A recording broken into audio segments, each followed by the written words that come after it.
A'udzu billahi minasyaitonir rajim. Bismillahirrahmanirrahim. Alhamdulillahirabbil alamin.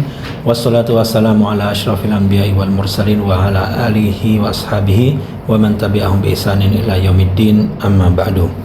Sahabat semuanya dimanapun kalian berada, kita bertemu kembali pada hari ini untuk melanjutkan membaca, mengkaji dan juga muthala'ah bersama, yaitu Kitabus Syiyam atau kitab tentang fikih puasa yang disusun oleh Darul Ifta Al-Misriyah. Dan langsung saja kita buka halaman 109. Kita masih membahas tentang takbir pada malam hari raya. Dan kali ini adalah tentang sighatuhu atau redaksi takbir malam hari raya. Bagaimana? Lam yarid fi sighati takbir syai' bi khususihi fi sunnah al-mutahharah. Tidak ada redaksi takbir secara spesifik yang diriwayatkan dalam hadis atau dalam sunnah. Akan tetapi sejumlah sahabat di antara Salman Al-Farisi bertakbir dengan redaksi Allahu Akbar, Allahu Akbar, Allahu Akbar, La ilaha illallah, Allahu Akbar, Allahu Akbar, walillahil hamd. Dan dapat kelapangan dalam masalah redaksi takbir li'anna an-nass al-warid fi dzalika mutlaq, karena perintah untuk bertakbir di sini sifatnya mutlak, tidak terikat. Allah berfirman walitukabbirullaha ala ma hadakum, dan agar kalian bertakbir atas hidayah yang Ia berikan kepada kalian. Al-Baqarah 186. Wal mutlaq yu'khadhu ala itlaqihi hatta ya'ti ma yuqayyiduhu fi syar'i.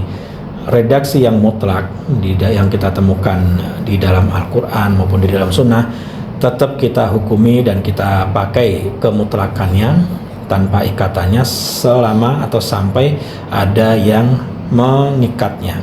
Sejumlah orang Mesir atau warga Mesir dari semenjak dahulu juga memiliki redaksi yang dikenal, yaitu Allahu Akbar, Allahu Akbar, Allahu Akbar, La ilaha illallah, Allahu Akbar, Allahu Akbar, walillahil hamd, Allahu Akbar kabira, walhamdulillahi katsira, wa subhanallahi bukratan wa asila, La ilaha illallah wahdah, sadaqa wa'dah, wa nasara abdah, wa a'azza jundah, wa hazamal ahzaba wahdah, la ilaha illallah wa la na'budu illa iyyah mukhlishina lahuddin walau karihal kafirun. Allahumma shalli ala sayyidina Muhammad wa ala ali sayyidina Muhammad wa ala ashabi sayyidina Muhammad wa ala ansari sayyidina Muhammad wa ala azwaji sayyidina Muhammad wa ala dzurriyyati sayyidina Muhammad wa sallim tasliman katsira. Dan ini adalah redaksi yang juga boleh dipakai, masyru'ah, sahihah, istahabbaha katsirun minal ulama, dan para ulama banyak yang merekomendasikannya dan juga dituliskan dalam kitab-kitab mereka.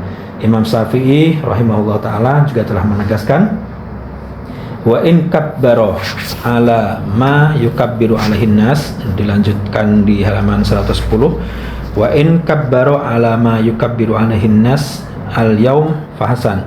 Seandainya bertakbir sebagaimana orang-orang sekarang mengucapkan dengan redaksi seperti itu, fahasanun, maka itu baik. Kita ketahui bahwa Imam Syafi'i beliau tinggal di Mesir juga di akhir hayatnya dan bahkan dimakamkan di Mesir. Wa in zada takbiran fahasan, dan apabila ditambahkan redaksi takbirnya maka juga baik. Wa ma zada ma'a hadza min dzikrillahi ahbabtuhu, dan lebih dari itu juga apabila ada zikir-zikirnya maka itu saya juga menyukainya. Itu disampaikan oleh Imam Syafi'i dan ditulis di kitab karya Imam Syafi'i. Kemudian selanjutnya hukmu ziyadatis sholat ala nabi. Bagaimana hukumnya menambah redaksi dengan sholawat kepada Nabi dalam takbir malam hari raya? Ziyadatus sholat wassalam ala sayyidina Muhammad wa alihi wa ashabihi wa ansarihi wa azwajihi wa dzurriyyatihi fi khitamit takbir amrun masyru'. Penambahan redaksi sholawat dan salam untuk baginda Nabi, keluarganya, sahabatnya, para pendukungnya, para penolongnya, istri-istrinya, keturunannya dalam penutupan takbir itu adalah perkara yang dibolehkan dan masyru'.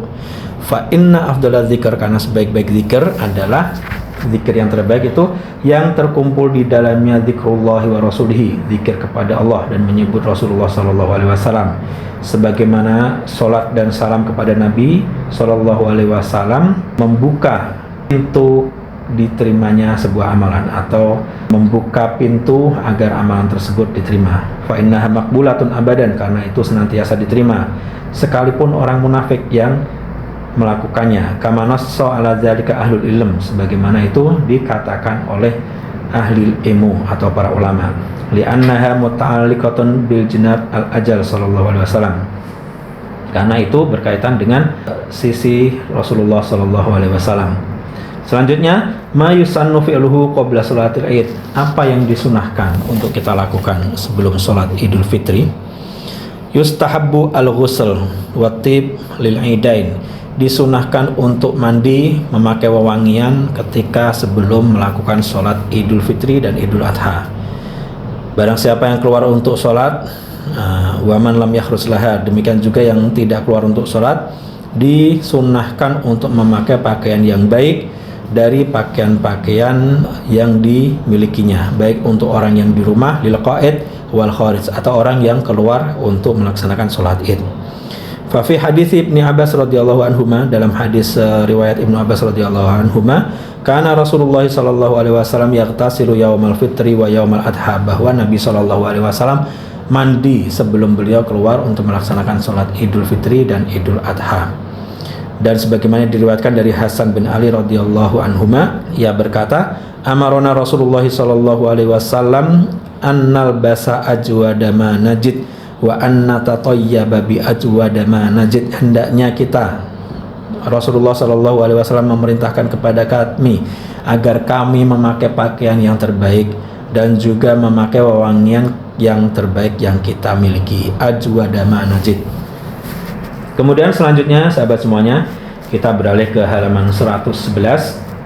Wa yustahab ayyatazayyan ar-rajul wa yatanadzaf, dan disunahkan seorang lelaki untuk berhias, untuk membersihkan dan juga mencukur rambutnya, merapikan rambutnya, dan disunahkan juga untuk bersiwak dan makan terlebih dahulu atau makan sebelum sholat Id. Karena diriwayatkan dari Anas bahwa ia berkata, karena Rasulullah sallallahu alaihi wasallam la yaghdu yaumal fitri hatta yakula tamaratin, Nabi tidaklah pergi pada pagi hari menuju sholat Idul Fitri hingga beliau makan beberapa kurma. Dalam riwayat yang lain, wa yakuluhunna witron, dan beliau memakan kurma dalam jumlah ganjil, mungkin 3, mungkin 5, mungkin 7. Walikaunil yaum yaumul fitr ba'da ayyamis syam, dan karena pada hari itu adalah hari makan-makan, hari Idul Fitri setelah sebelumnya 1 bulan puasa, dan orang sudah kembali diperbolehkan untuk makan-makan. Lalu dia mengeluarkan zakat fitrahnya sebelum ia keluar ke sholat Id. Karena diriwayatkan dari Ibnu Abbas, ia berkata, minas sunnati alla tahruja yaumal fitri hatta tukhrijas shadaqah, termasuk perkara sunnah adalah tidaklah keluar pada hari raya Idul Fitri hingga membayarkan zakat fitrahnya. Watat ama syai'an qabla an takhruj, dan juga makan sebelum keluar. Tidak harus makan berat, yang penting ada yang masuk perut. Wali annahu musarah ila ada'il wajib fakana manduban ilahi, karena itu merupakan bersegera untuk melaksanakan perkara yang wajib, maka itu disunahkan. Selanjutnya para sahabat semuanya, kita akan membahas tentang sholat Id atau sholat hari raya Idul Fitri. Hukmuha, hukumnya apa? Sholatul Id sunnatun muakkadatun wa dhaba 'alaihan Nabi sallallahu alaihi wasallam wa amara rijal wa nisa hatta al-huyyat minhun ayyakhruju laha. Sholat Id adalah sunnah yang ditekankan, sunnah muakkadah. Nabi tidak pernah meninggalkannya, dan Nabi memerintahkan kaum laki-laki dan kaum perempuan, bahkan ketika mereka haid, para wanita yang masih haid diperintahkan juga untuk keluar untuk Id. Jadi mereka tidak sholat, hanya saja tetap keluar untuk mengekspresikan kebahagiaan mereka untuk meramaikan hari raya. Waktuha, kapan waktunya? Waktu sholatul Id inda Syafi'iyah ma baina tulu'i syams wa zawaliha. Menurut ulama Syafi'iyah, waktu melaksanakan sholat Id itu antara terbitnya matahari hingga zawal atau hingga tergelincirnya matahari. Kemudian di halaman 112, amma indal jumhur, adapun menurut jumhur ulama, fa waqtuha yabtadi inda irtifa'i syams, dimulai semenjak meningginya matahari kisar satu tombak qadra rumhin bihasabi ru'yatil ain al-mujarrad, yaitu sesuai dengan pandangan atau penglihatan mata telanjang. Wa huwal waqt alladzi hillu fihi nafilah, dan itu adalah waktu di mana orang sudah diperbolehkan untuk melakukan sholat sunnah. Al-waqt alladzi tahillu fihi nafilah wa yamtaddu waqtuha ila ibtida'iz zawal, dan itu berlangsung sampai dimulainya, jadi dimulainya tergelincirnya matahari. Wal afdal fi makan adaiha mahallu khilafin bainal ulama, dan tentang tempat yang paling baik, paling ideal untuk melaksanakan Idul Fitri itu telah terjadi perbedaan antara para ulama. Minhum man faddalal khola, di antara para ulama ada yang merekomendasikan dan mengedepankan tanah lapang, wal musalla kharijal masjid, tempat sholat di luar masjid, istinanan bidhahiri fi'lin Nabi sallallahu alaihi wasallam, mengikuti apa yang telah dilakukan oleh Nabi sallallahu alaihi wasallam. Wa minhum, namun di antara para ulama ada yang berpendapat bahwa masjid lebih utama apabila dapat menampung orang-orang yang sholat, dan ini adalah pendapat Syafi'iyah, wa humus Syafi'iyah. Wa qalu, dan mereka berkata, innal masjid afdal li syarafihi, masjid lebih utama karena kemuliaan tempatnya. Dan mereka membantah tentang dalil yang mengatakan bahwa tempat tanah lapang itu lebih mulia, bi anna illata sholatin Nabi sallallahu alaihi wasallam fihi adamu saati masjidih syarif. Waktu itu Nabi sholat di tanah lapang karena Masjid Nabawi tidaklah cukup untuk menampung semua jamaah, karena jumlah orang yang sholat saat datang ke sholat id sangatlah besar dan sangat banyak.